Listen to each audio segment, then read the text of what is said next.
They are deeply corrupted, as in the days of Gibeah. He will remember their iniquity, and he will punish their sin. Of course, talking about Israel and their corruption in Hosea 9:17. So this story just came out yesterday. Outgoing Syria envoy admits hiding U.S. troop numbers, praises Trump's Mideast record. Long story short, here's the article right here. You can find it on defense1.com.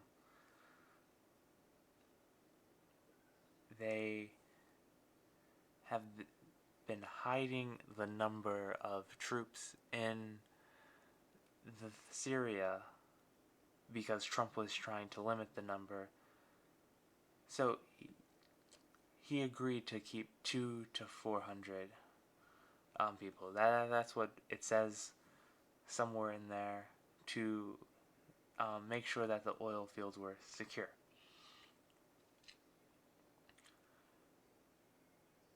But they were lying to him. They have much more there. Though I don't know the amount. It's certainly a lot more than 200. It's like, so this was an election. This is this is one of the reasons why I like Trump. He was doing what the people want and not what he was told to. By the bureaucrats, these Nancy Pelosi types, been in government their whole life. All of these people, most of them are not elected officials. They aren't accountable to anyone, and yet here they are making these decisions on the behest of American people. It's all been done before, and it will all be done again, but so something is wrong here. And then you have these insatious people on the left. Let me see if I can pull up this Twitter feed.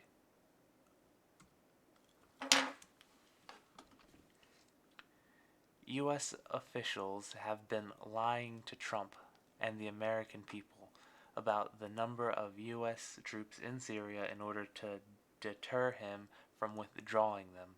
According to the outgoing Syria envoy, Trump thinks it's 200, followed by laughing emojis. Well, like that's funny. Like, it's funny that there are officials lying to the President of the United States about troops when he is our elected president and he wants to bring the troops home. Most Americans want the troops home. Most people don't even know why we're in Syria in the first place. And here you have these bureaucrats who've been in government probably their whole lives telling him no and lying to him and lying to the American people.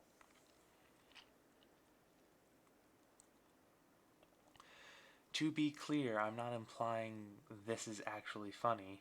I use the weeping laugh because it's tragicomic. The joke is on Trump. Who told so many lies for being so easily lied to by his officials? But Trump doesn't really lie that often. He exaggerates. I'll give you that. But I wouldn't say that he lies. I don't know, man. Yeah, it's one of those things.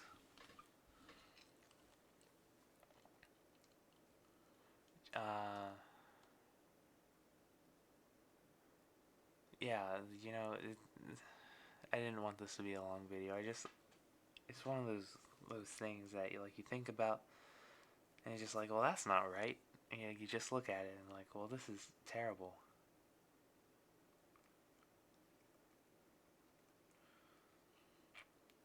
The career ambassador's 2018 decision to serve in the Trump administration despite his political opposition to the president and to champion his policies on the way out the door is on brand for an official described by colleagues as the consummate apolitical public servant.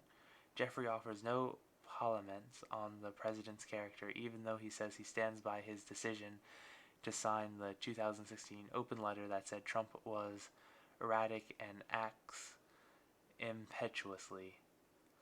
"I know what I did in 2016. I do not disagree with that," said Jeffrey, former U.S. ambassador to Iraq.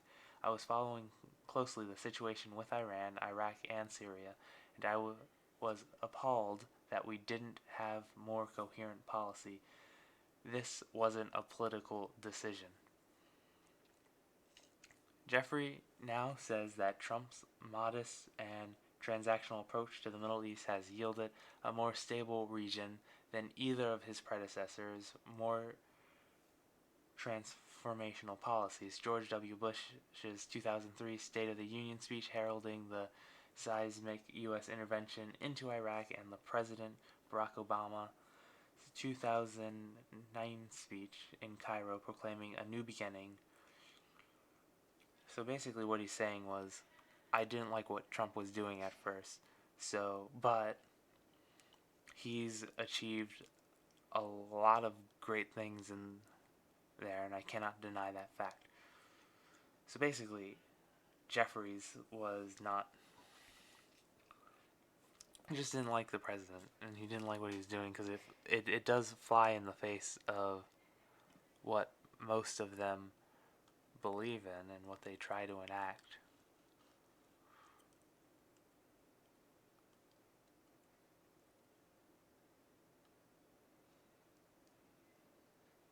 It's just sad.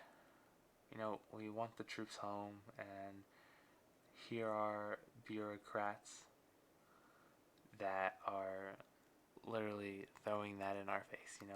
Most of our elected officials even voted against taking us out of Afghanistan. Like, why? Maybe they know something I don't. Or maybe they're just petty. I don't know. Well, anyway, that's the whole video. God bless you, and have a wonderful day.